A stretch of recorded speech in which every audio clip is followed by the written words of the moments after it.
There's a difference between a dangerous place and any place that demands something from you. A dangerous place only threatens.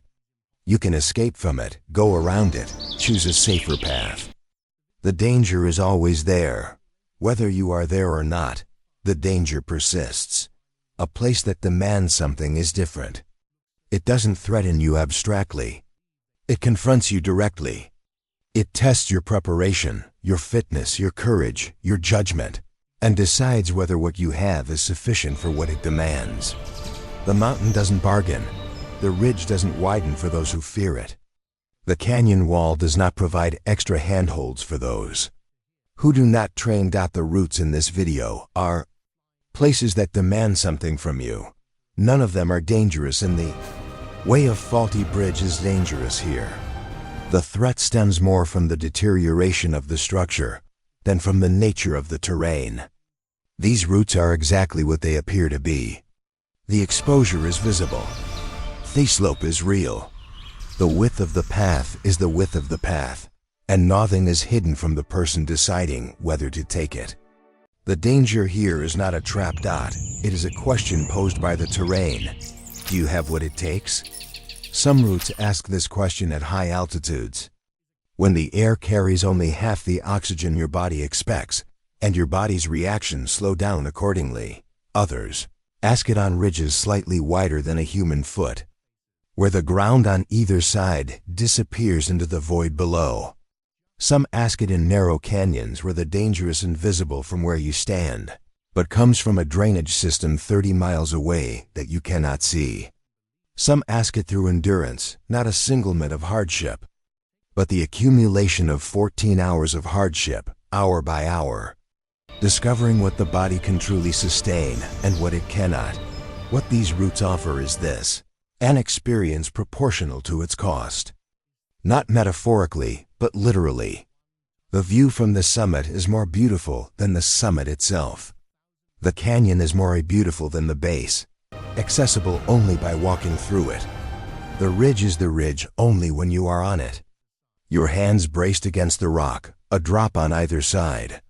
And the special quality of attention it creates, the full, undivided, constant lionwood attention that exposure demands, is found nowhere else.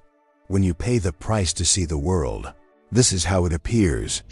But the place at number 9 is truly incredible. Let's go.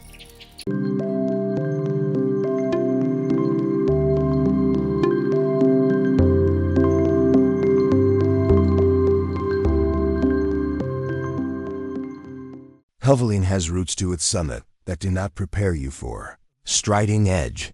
The mountain can be reached by broad paths up grassy flanks, by routes that require sustained effort but not technique, by approaches that many families with appropriate boots complete without incident. These routes reach the same summit. They do not require you to understand what striding edge is. Striding edge is the narrow glacial arete, a ridge sharpened by the ice that carved the Lake District's topography that extends from the approach plateau to the summit. The ridge has been described as resembling the spine of a dinosaur, not a comfortable metaphor, but an accurate one. At its narrowest sections, the crest is measured in handspans rather than meters, and the ground on both sides drops steeply into the corries below, red tarn on one side, Nethermost Cove on the other. Moving along the crest requires 4 limbs, not as a safety measure, but as the actual mechanics of the terrain, the angle and the exposure demand that hands and feet share the work that flat ground assigns entirely to feet. The rock is Borrowdale volcanic in character, solid, textured, reliable where it is solid, but striding edge is also a ridge, and ridges collect weather. Rain makes the crest slippery in the specific way that wet rock on an angle becomes slippery, not obviously, not dramatically, but consistently and without warning when the boot sole reaches the limit of friction. The chimney at the end of the ridge, the 7-meter vertical rock step that marks the junction between the arete and the summit plateau, is the moment where technique either exists or reveals itself as absent. There are chains. The holds are worn smooth from decades of passage. The route is known. None of this makest chimney simple. It makes it completable by people who have honestly prepared for it. In summer conditions. Striding edge is within the capability of fit. Experienced walkers who are comfortable with exposure and who have previously scrambled on technical ground. In winter, when ice builds on the crest and the chimney becomes a glazed rock face, it becomes a mountaineering objective requiring winter equipment and the specific skills of movement on frozen ground. The summit exists at the end of both routes. The striding edge summit is earned differently.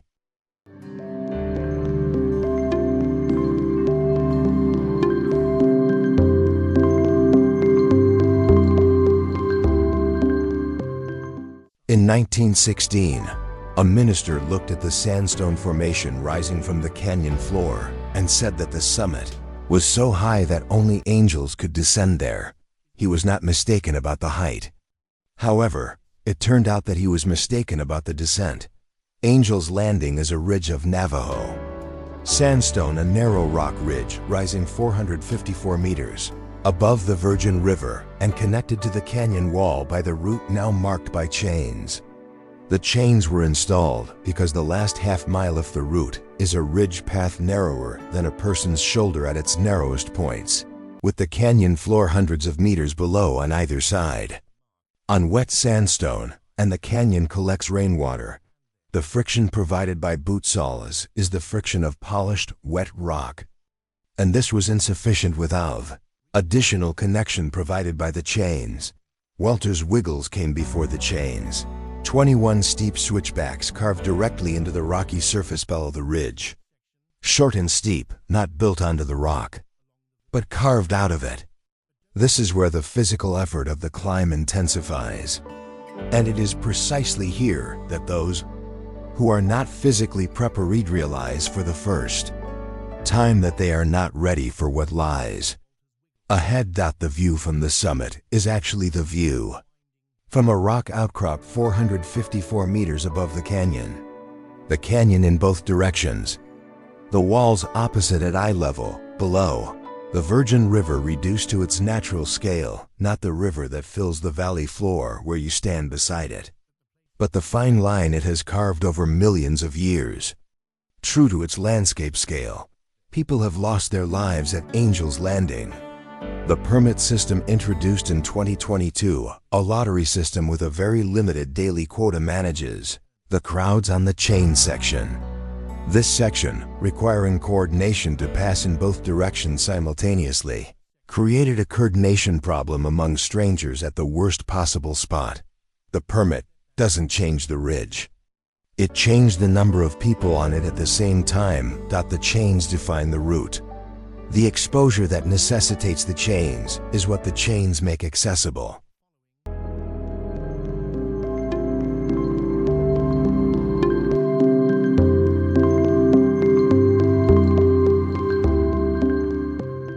The Na Pali coast is absolutely inaccessible by road. This is not a limitation of road engineering or a reflection of infrastructure funding. The cliffs are sheer, the terrain is continuous, and the question of building a road along this coast actually has a geological answer accepted by engineering. The Kalalo Trail stretches 11 miles along these cliffs, from the end of the road at Key Beach to Kalalau Valley, traversing 5 river valleys and the ridges between Themin, a pattern of ascents and descents that cannot be conveyed by a flat 11-mile distance. Each valley requires losing the elevation gained on the previous ridge. Each ridge requires regaining the elevation lost in the descent into the valley. The cumulative total is a figure that will surprise those who base their preparation solely on distance. The section called Crawler's Ledge is the most challenging part of the course.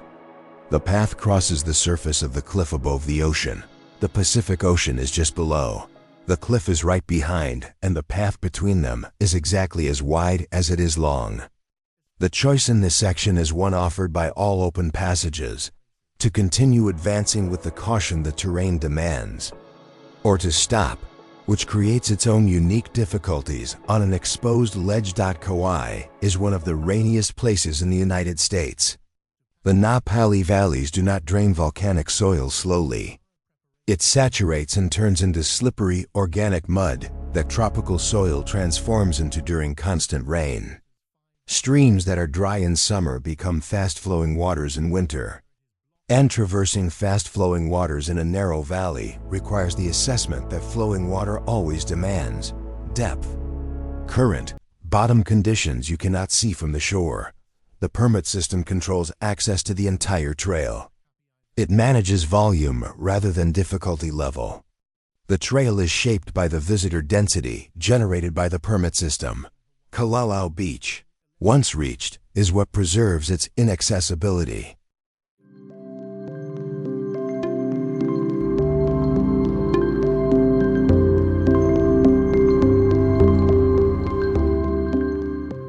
Huayna Picchu is not the backdrop. It is the destination, the steep, forest-covered peak that appears directly behind Machu Picchu in the photographs, the dramatic triangle of mountain that gives the citadel. Its framing is not a feature of the landscape. It is a structure. The Inca built installations on its summit. The steps that climb its face are original or very close to it, cut by engineers who were calculating access routes rather than designing recreational experiences. They followed the line that the mountain permitted. The mountain permitted a steep line. The climb from the registration point at the base takes approximately 45 minutes to 1 hour. That duration understates the character of the experience. The steps are at angles that require conscious foot placement on each one, particularly in the cloud forest conditions that Machu Picchu frequently provides. The mist and rain that the altitude and the cloud belt produce keep the stone in a state that wet ancient stone maintains. Smooth from centuries of foot traffic, further polished by moisture. On these steps, attention cannot be distributed across the landscape. It belongs to each footfall. The summit provides the perspective that no photograph taken from within the ruins can offer. The full citadel below, its extent and its organization visible in a way that the ground-level view prevents. The Urubamba River, far below in its valley. The surrounding mountains at the scale that Andean mountains occupy when viewed from a peak of comparable height. Entry is limited to 400 people per day across 2 time slots. Tickets sell out weeks ahead, often months ahead. Book in advance and without optimism about last-minute availability. The mountain will still be there when you arrive. The ticket will not be.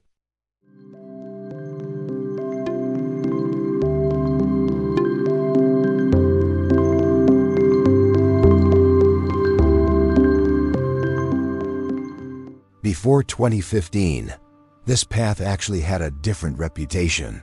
The original Caminito del Rey, built between 1901 and 1905 for workers accessing the Coro and Gatineo hydroelectric dams in the Gatinés Gorge. The original Caminito del Rey was built between 1901 and 1905 for workers accessing the Coro and Gatineo hydroelectric dams. Due to decades of neglect, it has deteriorated into a state where century-old concrete connects it to its location, 100 meters above the Guadalhorce River. Some sections of the path had collapsed, leaving gaps. The iron staples securing the remaining sections had corroded at an invisible rate. Barrier was original to the site and retained the structural characteristics of the original material for its age. Several people lost their lives on this road before it was closed to the public in 2000. The deaths were recorded. The road was closed. When it reopened in 2015, the renovation work included new wooden flooring, new fastenings, new barriers, and a mandatory helmet and permit system that manages both individual safety and the total load on the structure. What the renovation preserved is the gorge itself. The Gaitanes Gorge has not changed. The limestone walls are vertical, the river is below. The path runs along the cliff face in conditions that the original workers navigated and that modern visitors now navigate with the protection that modern engineering provides and that the original workers did not have. The path is 1 meter wide in its narrowest sections. The drop is real. The height is real. One side is gray limestone cliff. The other is open air above the river and the sky. The renovation made the path survivable for prepared visitors. It did not make the gorge smaller. The psychological challenge that remains is the challenge of known exposure, not the structural uncertainty of rusted iron, but the simple, visible, unambiguous presence of the drop. No amount of renovation changes what is below the path. The management of that is entirely the visitor's own.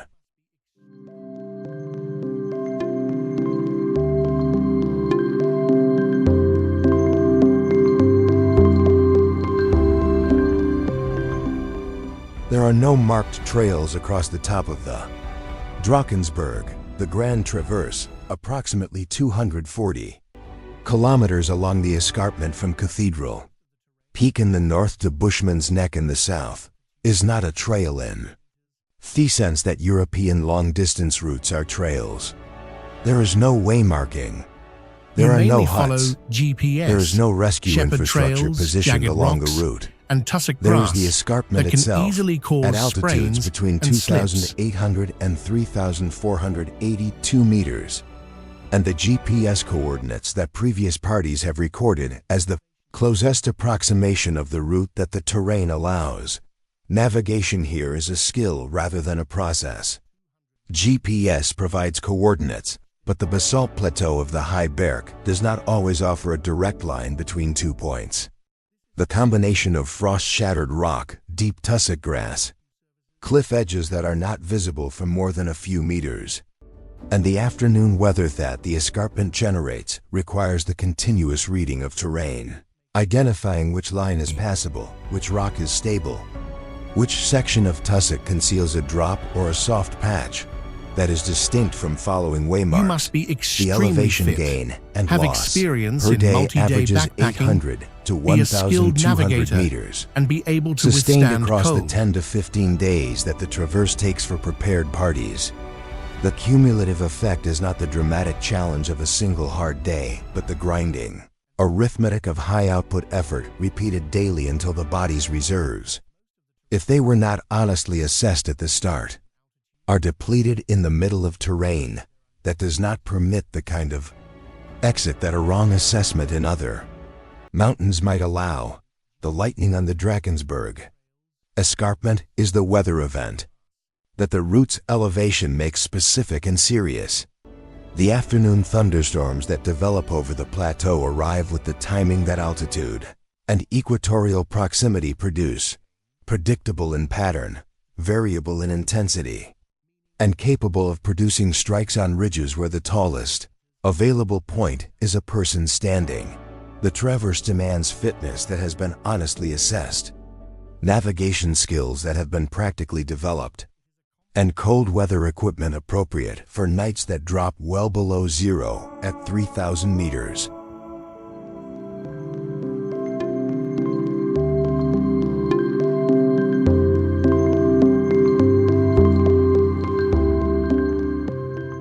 The maze is a place where the preparation either exists before you enter, or it does not exist at all. There's no cell coverage in the maze.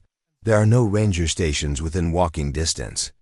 The nearest assistance, whether medical, mechanical, or navigational, is accessed by retracing the same 46 miles of unpaved four-wheel drive track that brought you in. A journey of 3 to 6 hours in conditions that have not improved since your arrival. Self-rescue is not the contingency plan for the maze. It is the baseline assumption. The approach alone distinguishes the maze from destinations that merely require fitness. 46 miles of rough four-wheel drive track, passable only to high-clearance four-wheel drive vehicles, driven by people with the off-road skill to manage terrain that has no tolerance for inexperienced decision-making. This is the approach.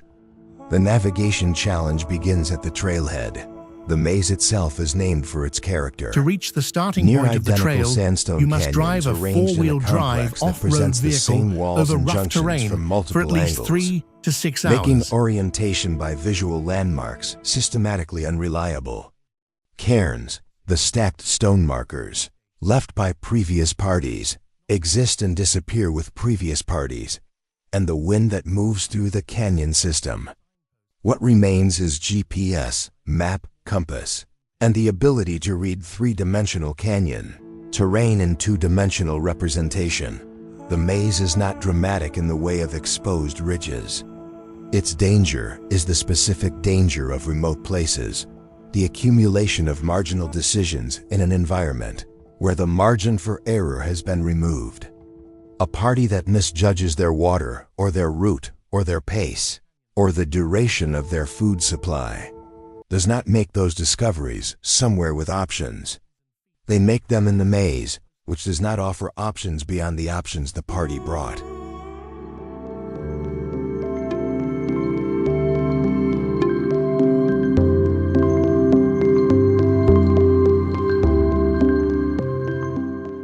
The Devil's Path has a name that accurately describes its profile. The route connects the summits of Indian Head, Twin, Sugarloaf, Plateau, Hunter, and West Kill, mountains in the Catskills, approximately 22 to 24 miles, depending on whether summit detours are included, with approximately 9,000 feet of total elevation change. The elevation change is not concentrated at one end. It is the profile of the path. Each mountain is climbed from the col below it, descended to the next col, and the pattern repeats without the relief that flat sections provide. There are no easy sections on Devil's Path. The trail goes up or it goes down. And the angles that the Catskill Mountains present in these sections are the angles of mountains that have been worn but not gentled. Steep approaches on exposed bedrock. Boulder fields requiring hands as well as feet. Sections where Class 3 scrambling is not optional, but structural to making progress. The rock is wet in rain and covered with leaves in autumn, both of which reduce the friction that the technical sections require. Trail runners complete the full Devil's Path in a single day. Fit hikers with camping equipment take 2 days. People who approach it on the assumption that 24 miles is within their normal hiking capability, because they can walk 24 miles on flat ground, discover the error of that calculation somewhere on the second or third mountain. With 3 or 4 mountains remaining, the Northeast is not the Rockies or the Cascades in terms of altitude or alpine exposure. What the Catskills offer is steep ground on continuous terrain in forest, without the dramatic visual context that high mountains provide as a psychological motivator. Devil's Path asks for the fitness and the stubbornness to keep climbing, when the summit is invisible through the trees and the reason for the climbing is purely internal.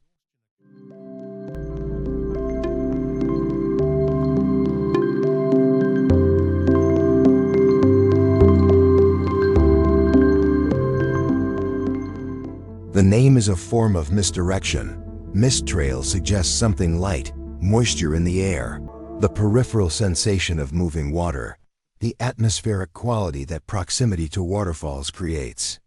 What the mist trail is a steep rocky staircase running directly alongside Vernal Fall and Nevada Fall, on stone steps that are perpetually wet from the spray of 2 significant waterfalls. In conditions where the polish of the granite and the consistent saturation of the surface create the specific kind of slip, risk that accumulated fatigue on a wet, steep descent produces. Most rescues in this section of Yosemite occur here, not at the cable section above. Here, near the main tourist area, where the proximity to the valley and the familiarity of the setting produce the relaxed attention that's steep. Wet granite punishes.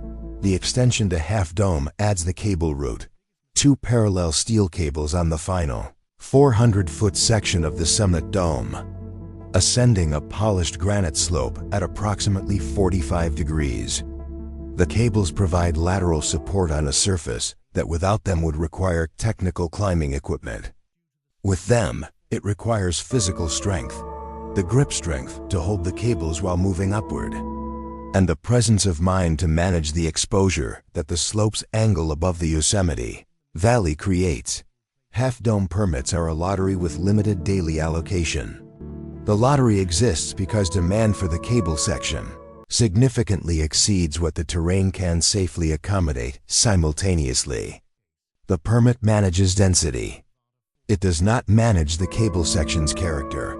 The summit, at 2,695 meters, provides the view that makes the wet stairs and the cables comprehensible in retrospect. The valley in full depth below. The formations at eye level.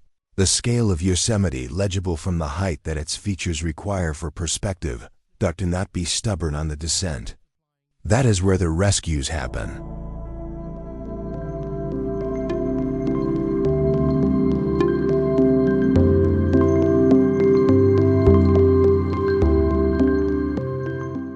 The West Coast Trail was built to help people escape the ocean. Specifically, the western coast of Vancouver Island was, through the 19th and early 20th centuries, one of the most lethal stretches of maritime coastline in the Pacific, the Graveyard of the Pacific. Named for the vessels whose navigation errors or storm encounters put them on rocks in conditions of fog and surf that left survivors stranded on a coast with no road, no settlement, and no route inland. The trail, completed in 1907, was a rescue corridor, a path cut through 75 kilometers of old-growth rainforest to provide a way out for people who had no other way out. The maritime danger is managed now by GPS and modern navigation. The trail remains. The terrain that a rescue trail crosses has not been improved for recreational convenience. The temperate rainforest of Vancouver Island's west coast produces approximately 3 meters of annual precipitation, and the trail surface reflects the soil conditions that 3 meters of rain produces. Roots above the soil surface, moss covering everything that holds moisture, mud in the organic gaps between roots. The boardwalks that Parks Canada installs and maintains against the conditions that constantly work to return the surface to mud. The boardwalks range from maintained to degraded. Wet wood on a slope has the traction that wet wood on a slope has. Hiking poles help. Attention to foot placement in every section of boardwalk helps more. The tides are planning documents rather than environmental context. Certain beach sections exist only at specific tidal states, and the Pacific does not adjust its schedule to trail party timing. A party that arrives at a beach traverse at the wrong tidal state waits or finds an alternative. And some alternatives do not exist.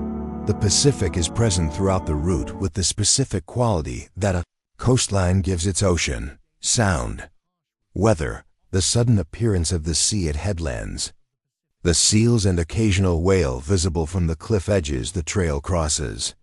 The coast is alive. The trail is the permission to be present in it.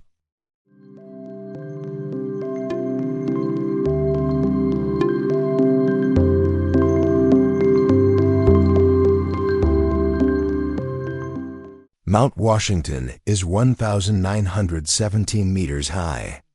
The number is unremarkable by the standards of the mountains in this list. What the number does not contain is the geography. Mount Washington sits at the intersection of 3 major storm tracks, from the Atlantic coast, from the Gulf of Mexico, from the Canadian Northwest, on a peak isolated enough and prominent enough that the weather these systems generate accelerates as it reaches the summit. On April 12, 1934, the Summit Weather Station recorded a surface wind speed of 372 kilometers per hour, a figure that held the world record for over 60 years until a tropical cyclone instrument measurement superseded it. The summit sign says, "World's worst weather." The phrasing is marketing. The meteorological record is not. The specific danger of Mount Washington is the gap between base and summit conditions, and the speed at which that gap can change. A hiker who leaves the trailhead at 25 degrees Celsius in a t-shirt and shorts, in clear morning air, is making a decision based on the conditions present at the trailhead at that moment. The summit at the same moment may be in conditions entirely inconsistent with a t-shirt, temperatures below freezing, wind speeds sufficient to make standing upright a physical challenge, visibility measured in meters rather than kilometers. The gap between those two environments can develop within the duration of a normal ascent. Hikers who do not carry gear appropriate for summit conditions pass. The base conditions did not suggest summit conditions would become relevant, are the hikers that Mount Washington's rescue statistics describe. Prepare for this mountain as though you are going somewhere with real weather, which you are. The weather may not arrive during your summit window. It may. Mount Washington does not tell you which you will encounter until you are in it.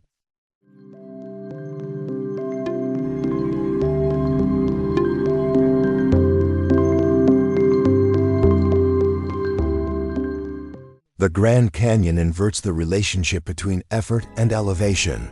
On most mountain routes, effort is concentrated in the ascent. You earn the destination by going up. The descent is the return. Bright Angel Trail, which descends from the south rim to the Colorado River, reverses that structure. The destination is down, and the ascent is the return. What this means practically is that the ascent part of the journey, the descent into the canyon in morning shade, at comfortable temperatures, with water supply full, happens first. The hard part, ice waiting at the bottom. The temperature at the canyon bottom in summer reaches 45 to 50 degrees Celsius. The rim, where the cars are parked, is at 30 to 35 degrees. The difference is not gradual. The ascent from the river to the rim gains over 1,300 meters of elevation in conditions that begin hot at the bottom and become increasingly strenuous as the afternoon heat compounds the work of climbing. Between 300 and 350 incidents requiring ranger response occur in the Grand Canyon each year. The greatest danger comes Bright from the Angel temperature, accounts for a the silent disproportionate killer. share of them. The pattern is consistent. A hiker descends further than their water and energy reserve can support for the ascent, reaches the river in good spirits because the descent was manageable, and then discovers on the ascent that manageable conditions and adequate conditions are different. The trail is not subtle about this risk. Signs at the trailhead describe it specifically. Rangers encounter it repeatedly. The incidents continue because the descent does not communicate the cost of the ascent, and the human tendency to complete what was started collides with the physiological reality of climbing 1,300 meters in serious heat without sufficient water. Carry more water than you think you need. Turn back earlier than the distance suggests. The rim will still be there.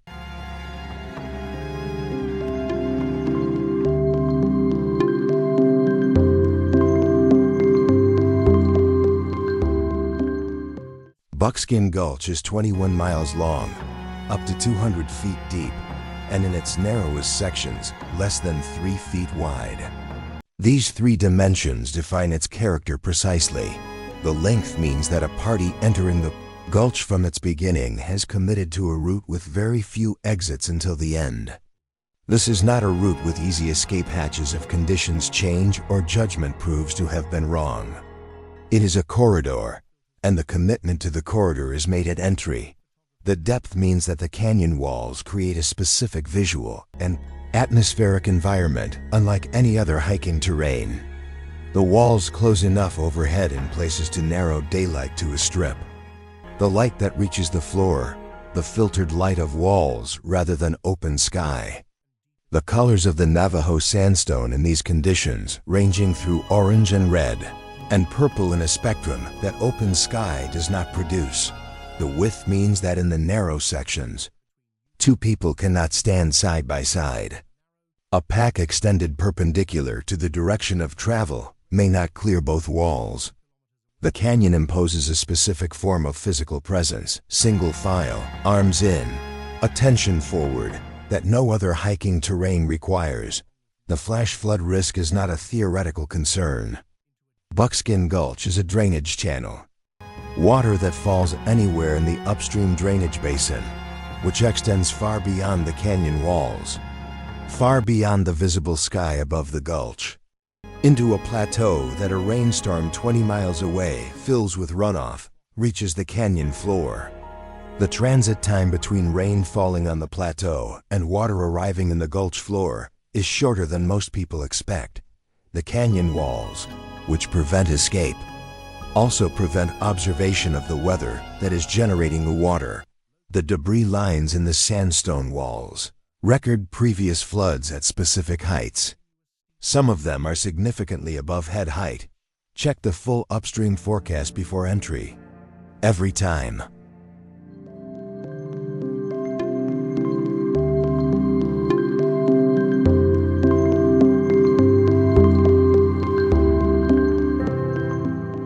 The distinction between an inactive mountain and an active volcano matters before you start climbing.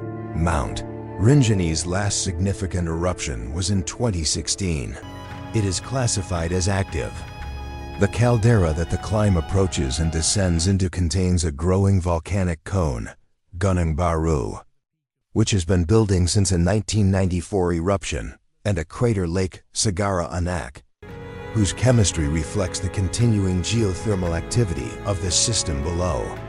The landscape through which the route passes is volcanic in the specific sense, not just shaped by ancient volcanic activity, but ongoing surface expression of geological processes that have not finished. The summit elevation is 3,726 meters, and the ascent from the Senaru starting point involves approximately 2,600 meters of vertical gain. The upper sections share volcanic ash and scoria, loose material accumulated from previous eruptions, steep enough that each step forward on the ascent produces a partial slide back. The net progress per stride is a fraction of the stride's length. The mathematics of this, distance traveled versus effort expended, accumulate across a long summit push to produce a physical toll that many people compare unfavorably to mountains of greater technical difficulty. The descent is, by consistent report from those who have completed the route, harder on the body than the ascent. The volcanic terrain that pushed upward against on the way up becomes the terrain-absorbing impact on the way down, across knee joints already loaded by the ascent, on a surface that varies between stable and unstable without visual distinction between them. People who have climbed Fuji and Bachur, significant volcanoes by any measure, describe Rinjani as harder. The crater lake at 2,000 meters within the caldera requires descending the inner caldera wall. The hot springs near the lake shore are warm because the geological system that produced the lake continues to operate below it.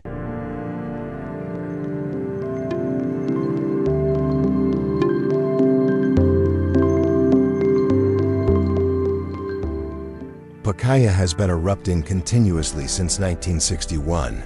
This is a statement about a specific geological event, not a rhetorical description of a dramatic landscape. The eruption that began in 1961 is classified as ongoing.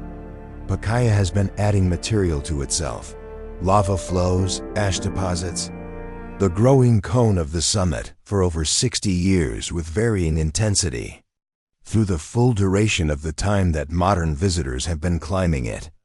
The 2010 eruption caused significant damage to surrounding communities and deposited the consolidated lava flows that now form the trail. Surface in the upper sections of the route. Walking on this surface is walking on cooled lava.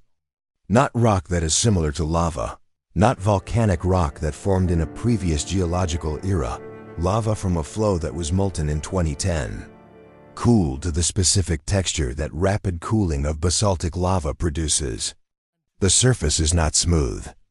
It is sharp in the way of broken glass at geological scale, projections and edges at ankle height, at boot height, at every angle that cooling lava took as it hardened.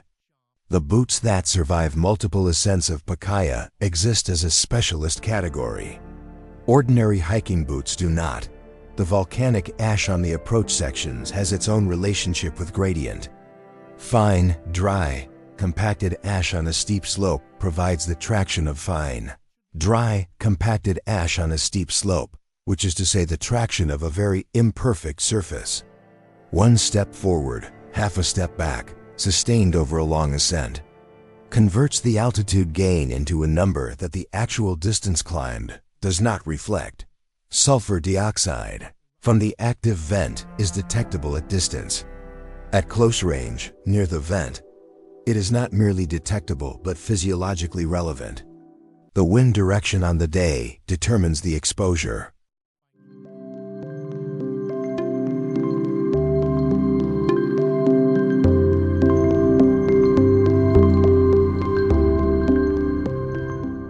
Huashan has been a site of Taoist temples for over 2,000 years.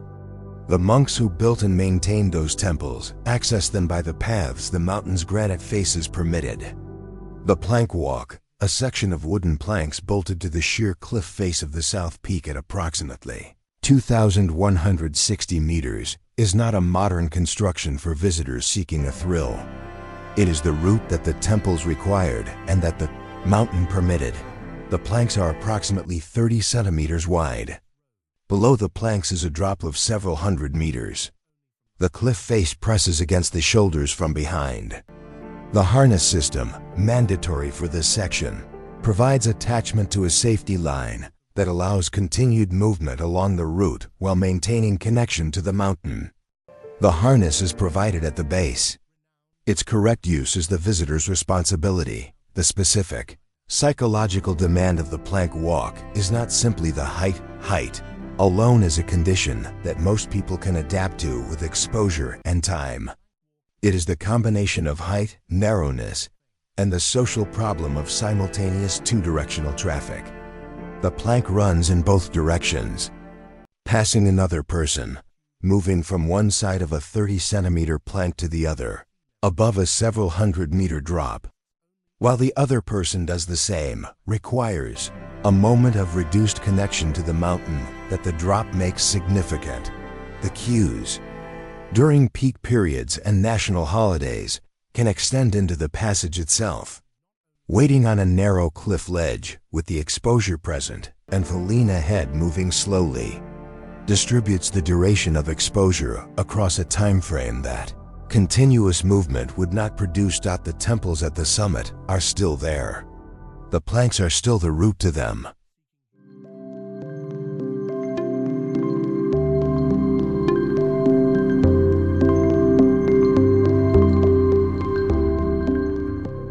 The name comes from the whale and seal bones that accumulated on the beaches, and from the human bones of the sailors whose ships came ashore here and who found themselves in a desert with no fresh water and no route back to the ocean that had abandoned them. The skeleton coast runs approximately 500 kilometers along the bay Atlantic shore of Namibia, the Benguela Current cooling the ocean air and producing the dense fog that gave the coast its secondary name, the Fog Coast, and that drove the ships onto the reefs. The northern section, now protected as Skeleton Coast National Park, receives visitors only by flight-in expeditions or through multi-day trekking permits that are limited in number and demanding in their requirements. The challenge the Skeleton Coast presents is not technical in the climbing sense. It is logistical and physiological. There is essentially no natural fresh water in the northern section. Water is carried or pre-positioned. The distance between resupply points determines the load. The load that a person carries at 40 degrees Celsius across sand that absorbs more energy per step than any solid surface determines the pace. The pace determines whether the next resupply point is reached before the water runs out. The fog that names the coast arrives from the ocean and dissipates inland, producing a daily cycle of visibility and its absence. The landscape, The dunes, the shipwrecks, the seal colonies counted in hundreds of thousands. The Welwitschia mirabilis plants that survive in conditions that exclude nearly everything else is available only to the people who carry enough water to walk through it. The shipwrecks are real. They are on the beach where they ran aground. Some of them have been there for decades. The ocean that put them there is still present, just beyond the surf line, in the fog.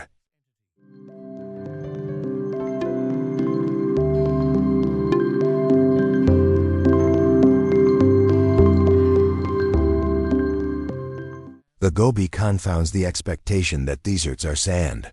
Approximately 30% of the Gobi is sand dunes. The remaining 70% is gravel plain, exposed bedrock, dry riverbeds. The spare vegetation, saxaul trees, coarse grass, thorny low shrubs that receives less than 100 millimeters of annual rainfall and temperatures, ranging from -40 in winter to +50 at the surface in summer. The Gobi is a cold desert, which means the challenges it presents are not only the challenges of heat, but the challenges of a temperature range that a single day can traverse from near freezing before dawn to scorching by midday. The clothing and equipment system required for this range cannot be optimized for either extreme. Too warm for the midday sun, too thin for the pre-dawn cold. The compromise is carried all day and deploys differently at different hours. This is not a comfort problem.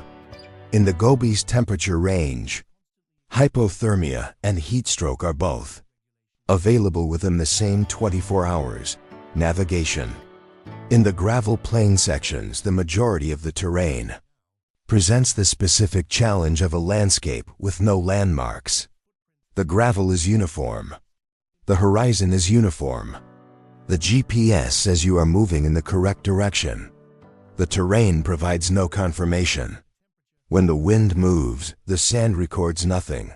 Footprints in the sandy sections last hours, not days. The dust storm, the Haboob, is the weather event that the pressure systems pouring from the Mongolian plateau into the Gobi Basin produce. Visibility to meters, in minutes, with no shelter available in terrain that contains no shelter. The event passes. The sand it deposits is everywhere the event reached, which is everywhere. The precipice trail is the most direct route up Champlain Mountain. Directness in this terrain means iron. The trail gains approximately 340 meters and slightly over a mile, an average. Gradient steep enough that the cliff sections require the iron rungs and ladders that have been driven into the granite. These are not aids that reduce a difficult trail to a moderate one. They are the route and sections where the cliff face does not permit passage without them. The granite of coastal Maine is among the most reliable rock available for this kind of infrastructure. Hard, textured, resistant to the freeze-thaw cycles that degrade softer rock, providing the friction to boot solace that technical movement requires. The rungs are seated in this granite. The iron holds. The question that the trail asks is whether the person holding the iron holds also. The exposure begins when the lower section ends and the cliff begins, and it does not reduce until the summit is reached. Cliff face terrain has cliff face character, the drop below, the rock above, the requirement to move upward on the holds the cliff provides in the order the cliff provides them. People who discover on the precipice trail that they are more affected by exposure than they believed before they encountered it must make that discovery on a cliff face, which is a more difficult place to make it than the trailhead. The trail closes each spring for peregrine falcon nesting season. The dates are published by the park.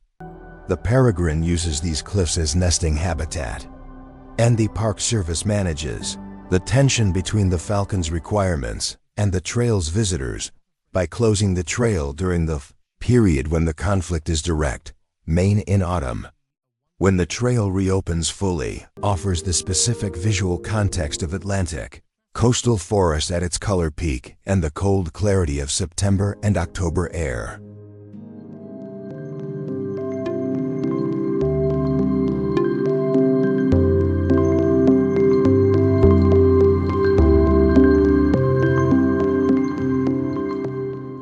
The Jinsha River, the Upper Yangtze, cuts between Jade Dragon Snow Mountain and Haba Snow Mountain in a gorge whose depth, measured from river surface to summit, approaches 4,000 meters.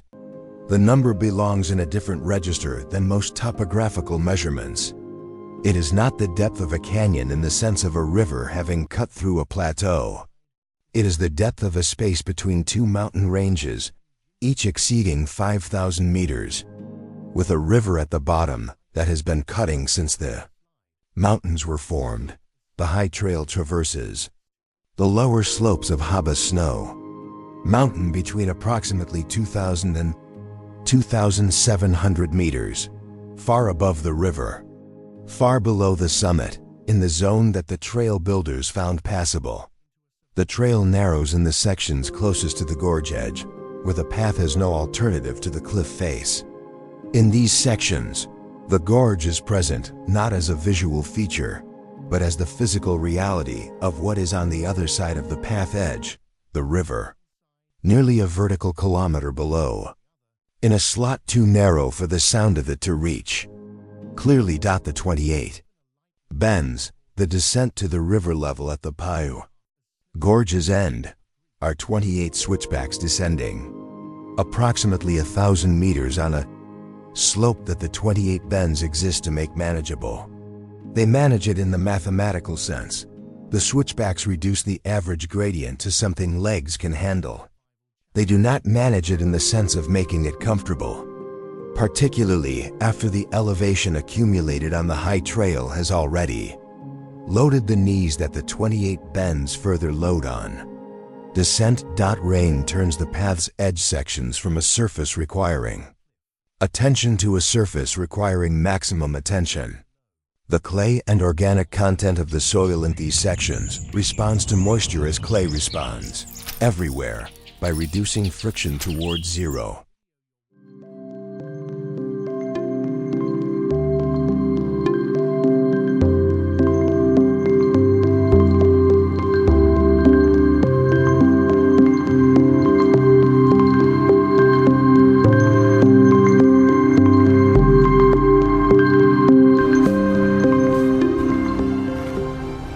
These incredible routes are not dangers to be avoided. They are questions that must be answered. Honestly, before arrival, the question is always the same. Asked in different ways on different terrains, do you possess the necessary attributes for this route? The form changes the physical challenge of Devil's Path, the navigational difficulty of the labyrinth, exposure management on Crib Gawk, the logistical discipline of Skeleton Coast. But the fundamental question remains the same. Do you possess the necessary attributes for the route? And have you assessed this honestly rather than optimistically? Routes do not accommodate optimistic assessments. This is what distinguishes them from routes that forgive preparation errors, that allow a margin between what a person can do and what they believe they can do.